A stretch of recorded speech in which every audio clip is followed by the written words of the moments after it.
इस कहानी का वर्णन केशव दास द्वारा लिखित पुस्तक बेयरफुट इन द हार्ट में मिलता है।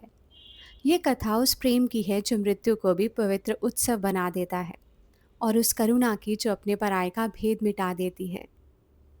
एक सर्दियों की होली में मैं वृंदावन में था, वही वृंदावन जहाँ हर गली में राधे राधे की ध्वनि बहती है और हर सांस में भक्ति घुली रहती है। उस वर्ष वहाँ पापा सेन भी थे, नीम करोली बाबा के पुराने और अत्यंत प्रिय भक्तों में से एक। पापा सिंह जाट जाति से थे। युवावस्था में वे स्पष्ट वक्ता, निडर और कर्मठ स्वभाव के माने जाते थे। एक बार उन्हें 3 दिन तक श्री सिद्धि माँ के दर्शन नहीं हुए। अधीर होकर उन्होंने संदेश भिजवाया, यदि एक और दिन दर्शन न मिले तो मैं यमुना में डूब जाऊंगा। श्री सिद्धि माँ ने उत्तर भेजा, ऐसा कभी नहीं होगा। जब तुम्हारा समय आएगा तुम महिमा के साथ जाओगे। उस वर्ष की होली में मैं वृंदावन की गलियों में वीडियो बना रहा था।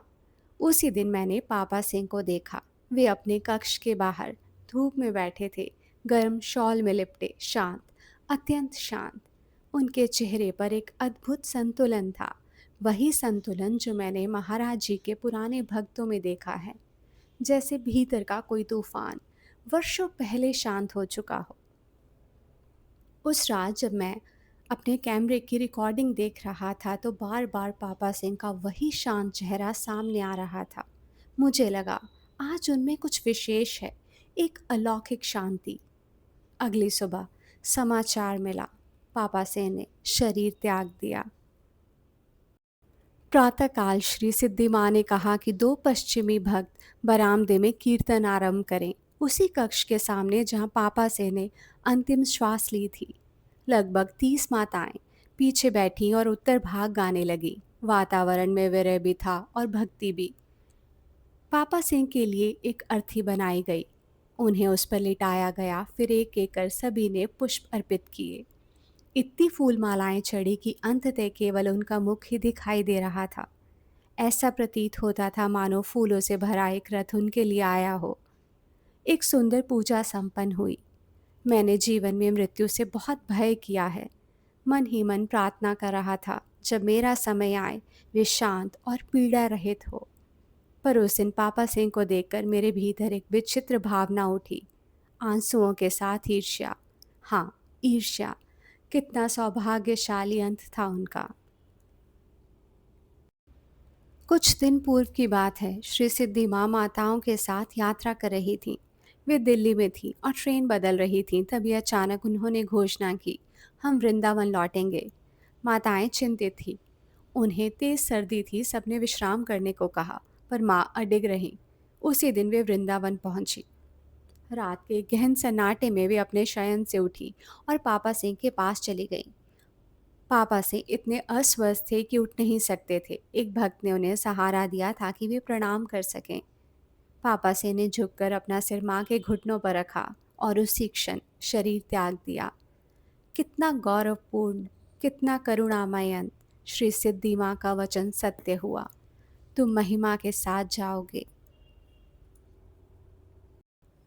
दोपहर को पुरुष भक्तों ने अर्थी उठाई। हम सब वृंदावन की संकरी भीड़ भरी गलियों से यमुना की ओर चले।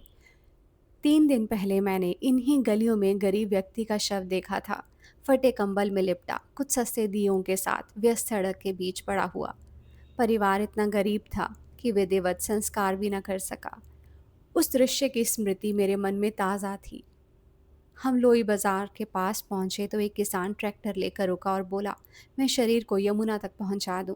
हम तट पर पहुंचे, विधिवत पूजा हुई और अग्नि संस्कार संपन्न हुआ। हम जब रेत पर लौट रहे थे मेरे मन में फिर वही विचार उठा। 3 दिन पहले उस गरीब मृतक को किसी ने दूसरी नज़र से भी नहीं देखा। उसी क्षण 2 खुरदरे से दिखने वाले व्यक्ति हमारे सामने से गुजरे। वे एक बोरे को पत्थरों और कीचड़ में घसीटते हुए ले जा रहे थे।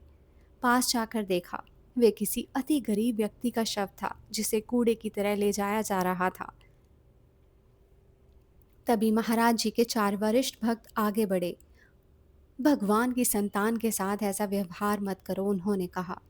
बिना किसी चर्चा के उन्होंने स्वयं वे शव उठाया। हम सब उसे वापस शमशान घाट ले गए, लकड़ी और धूप खरीदी। विधिवत पूर्ण पूजा की, एक अजनबी के लिए।